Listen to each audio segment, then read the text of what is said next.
Hi everyone, it's Tracy here from Art Fibre Stitch. I'm just going to take you out into my overgrown garden, and what I'm looking at is plants that I might want to print with, and I'm looking at how strong the ridges are in it. Look at that, that's got a lovely little bumpy bits. Some might not have anything. They all have something to offer. This here is leaf litter. I love this vine. It's dry now, but it really is lovely. Australian natives, weeds, inspiration. I'm wanting to mix a colour, and I'm wanting to do some printing, some botanical printing. So I'm just going to add some white to this blue, and maybe a tinge of red, and I'm hoping for some sort of lavender or lilac colour.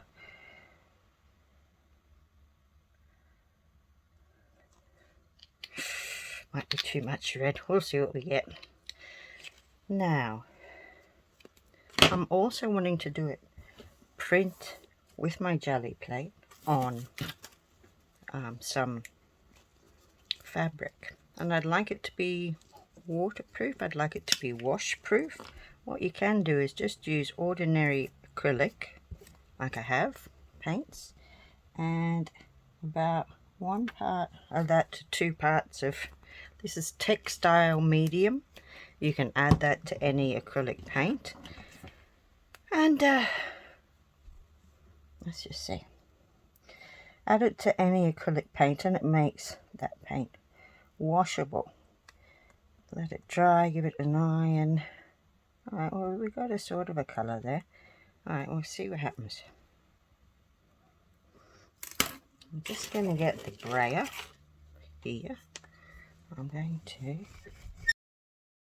So that's 2 parts of acrylic paint, 1 of textile medium, and we'll use the brayer to create a fine film on our gel plate. Should have mixed it a bit first. You know, I've got the right kind of colour. You know, might add in a little bit of blue.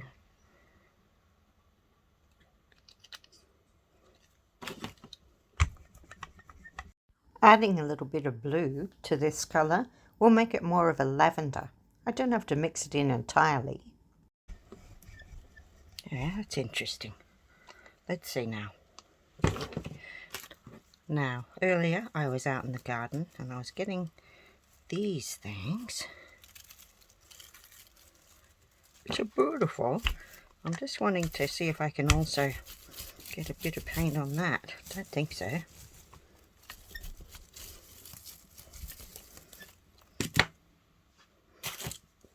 And I've got just a piece of calico here that I've already dyed a little bit with something. Just going to pop it there. Let's see what happens.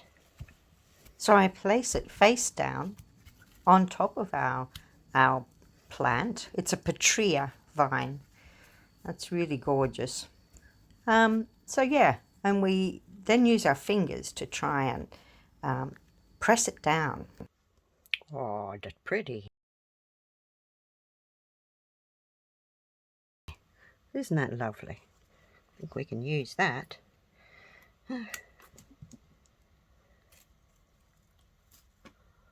Very nice.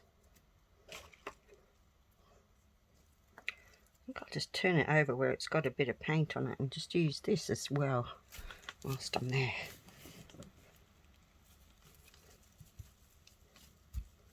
This is a bit of linen, very loose linen.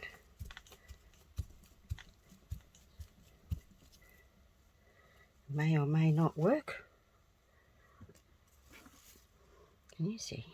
That looks pretty good. With those 2 pieces just like that, I can make up something nice. Right, what else would I like to see here? Don't know. I'm just going to add a bit of this phthalo green, sort of a dark teal colour. Love teal. And a bit more of this textile. Oops, textile medium. Maybe I'll make a bit, it's a bit too much of that. That's better. Alright, wish me luck.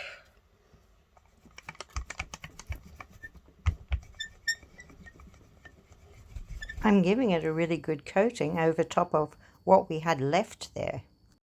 I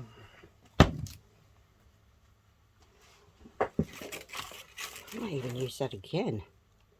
Quite liked that. And what else? I'll try it on here to start with. This time I'm printing onto a sheer fabric. It's very subtle, it has a little print on it already. So if you don't have any really nice prints and you want to make your own fabric, you can just try this. See? Pretty. Quite like it with the print underneath it. Alright, well, try it again somehow. I'm sure I'll use these fabrics.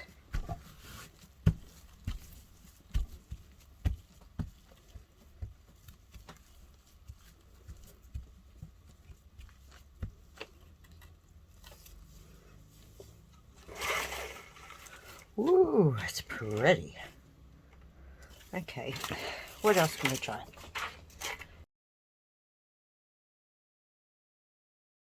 And this rice paper.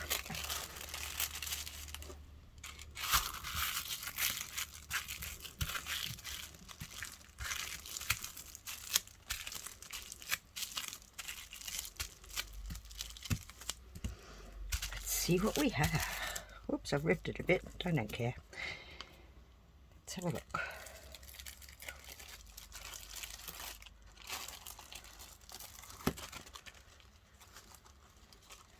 And I can use that too. Right, well, you are beautiful. I do love you. Just to keep it going, I'm just going to use this last bit on here. This is just plain ordinary copy paper.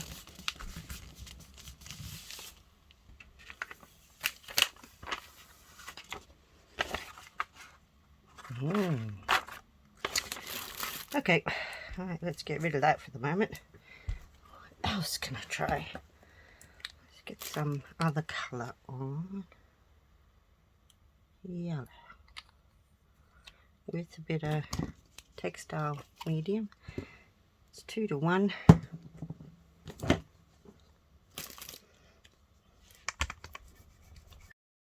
Now, knowing a little bit about colours really does help. So a blue colour and a yellow colour will make a nice green. And that's what we have here. I could clean it off and start again, but I'm liking to see what it does with the layers. So I did bring in something else. There's these single flowers. They've fallen off already. There we go.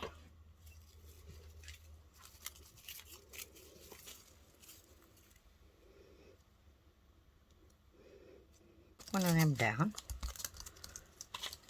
Also got this. This is where the stalks have fallen off. But we try some of them.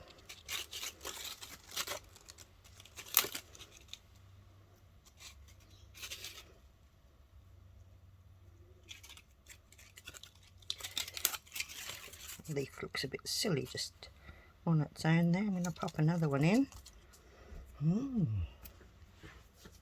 Should have probably been more prepared, but I'm not.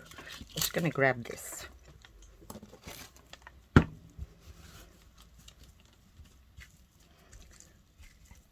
This is some hand-dyed linen I did the other day. It was a creamy linen. I just dipped both ends, watered it, put it loads of water on it, and dipped both ends in dye and just let it travel to do what it wanted to do.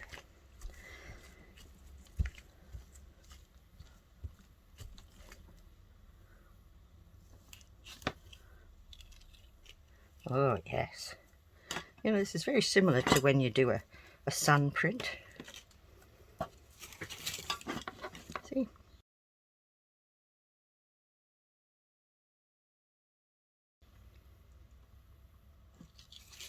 We can make some lovely things from this. Alright, that's going off. We'll do it one more time, I think. What do we use this time though?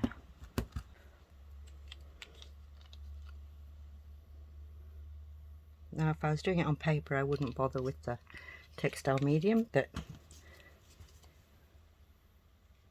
let's see.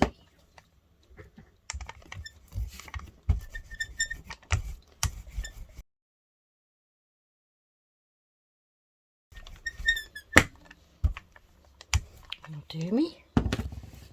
Right, been out in the garden again.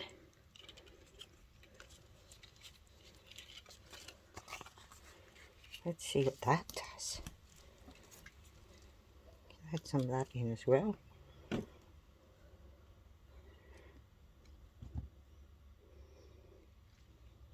Alright. It really is fun to experiment and see what you get.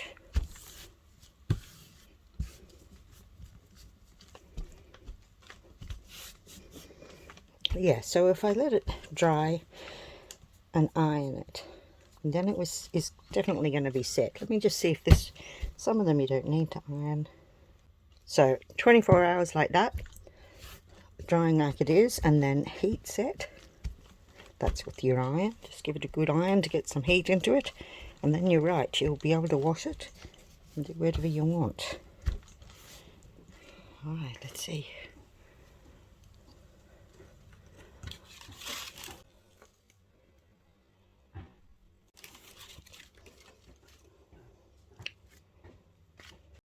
When I'm dyeing or painting or all kinds of things, I like to just keep going, and I'm putting some more paint on this, and then I'll just use that same scrap of paper, of copy paper I did last time, and I'll print whatever comes off of that. You know, eventually you might end up with something nice and unique. Some of you may not have gel plates or brayers, and you could try this.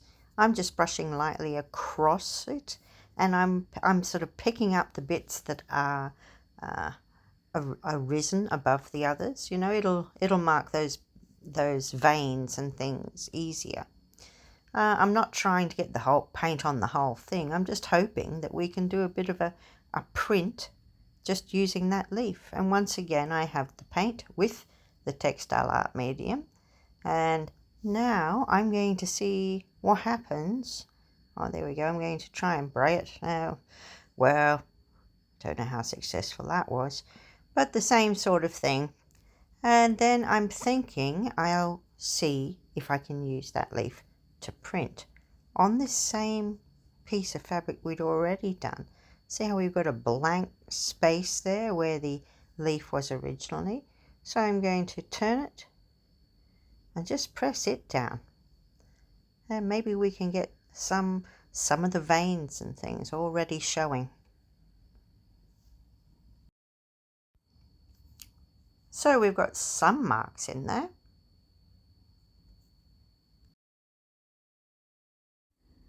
I can definitely use that. So I'm wanting to do one more thing here, and I'm wanting to just mix some PVA glue and water, and about half and half, something like that. And I have a very fine net here, and I've layered down some silk fibres, and I've used some of our flowers that were on that, and they've picked up the paint. You see, they've got a little bit of paint on them. I thought, why not use them? So I've enclosed it in the net here, and I'm using my watered down PVA or white craft glue. And what happens is I want to saturate it through, and this net on the top allows it to be brushed on like this without it all sticking to my brush. You know, those fibres are very fine. They could easily just end up a real mess if you didn't have the net. The net is what makes it work. So I have a layer of the silk, and then I have a scattering of those flowers that have been painted, and then another little very fine layer of silk. There's more green on one side, more blue on the other. I also have some little mohair coils in there, and we'll just see what happens. What you do is you do this, make sure it's all saturated, and then let it dry. So I'm going to take mine outside and let it dry. Now, whilst we're talking about colouring fabric or printing on fabric, perhaps you think you need dyes and special things. Really, this is just acrylic paint, and I'm using some water to make it a bit watery, and I have a little bit of that textile medium in there, and it's supposed to be like a watercolour. I wanted it quite wet, so it'll just colour areas of this one that we're playing with here. And so I've got some orange there. I've put a little bit of rusty colour on the other side of my saucer, and I'm just going to have a go and see what happens, and just add little bits of colour here to these two leaves. And maybe I'll dab some on, maybe I'll decide one area should be darker, maybe it's a darker area down the central stem. Because we have the leaf print already there, we have the shape, we're really just adding some colour. And, you know, later on I'll probably stitch it or something. But, yeah, I just thought, wouldn't that be nice to add a little bit of colour in now? And the more watery it is, the less strong the colour will be watered down. So, yeah, I just added a little bit there, and I've decided I'm just going to have a little bit of orange added in here. And adding more water just made it appear like a different colour, a little pastel like apricot colour instead of that orange. So that's what we're aiming for. I'm using these lovely autumn kind of colours, just adding in a little bit of an ochre kind of gold colour now. Now, as I was saying, colour mixing, knowing your colours, is a really good exercise. But orange with a little tiny bit of black, that will make a nice brown. So I'll just add a bit of that as well. And lastly, a little bit of yellow to highlight. So what have we got so far? Well, that really didn't take very long, and it was a lot of fun, and I have all of these wonderful fabrics I can play with. Loved that one on the print. You know, so I hope I've shown you some really interesting things that you could do with plants. It doesn't take much to make something like this. That one there, that sheer, that will depend totally on the colour that is behind it as well, as to it'll really bring on a different flavour if we put something completely different underneath it. And I liked that too, the paper, the rice paper. I can use it all.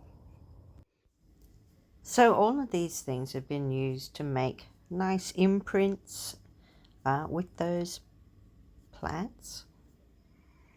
That vine, Patria, and that leaf there. And it all worked out pretty good, and we've tried a whole bunch of different techniques.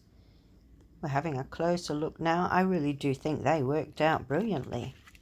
But remember this, it's dry or semi-dry now, mostly dry. But I'm keen to have a look. Now, remember we were drying it, and it's sandwiched in between two layers of net. So what I'm going to do is find where the two layers are and just peel one side back. The net should come off quite easily. Oh, and the lustrous colours of that silk. I like it a lot. And then the other side. Now put it on white paper, which isn't doing a lot for it, but it allows you to see the laciness of it. I would like it on a different colour, I think. But yeah, it really is quite beautiful. Here's a close-up here. And so I start thinking, oh, what could I use it on? You know, what would it be nice on? I've got the blue one here. I could add it to that. Although I don't know whether I'll see it. So I could use it in a lot of different places. And as it's lacy, it'll take on the colour that's underneath it. So I really don't know. Oh, that might be nice on the rice paper. So plenty of opportunity to play with all of these things that we've made here. And I'm really going to enjoy using these for a future project. I hope you've enjoyed watching me make these things. And that maybe you'll have a go yourself. A little bit of acrylic paint. And textile medium if you're going to be washing it. And you're able to make a whole bunch of art from things that you might find in your garden, or leaf litter, or found objects. But doesn't it look like one of those sun-dyed prints? They really do look nice. And imagine that with a little bit of stitchery. I think we're really onto something, and I have really enjoyed doing this. And I hope you've liked it. Don't forget to press like and subscribe if you haven't already. And you'd like to see what I end up doing with these. Thank you again for watching.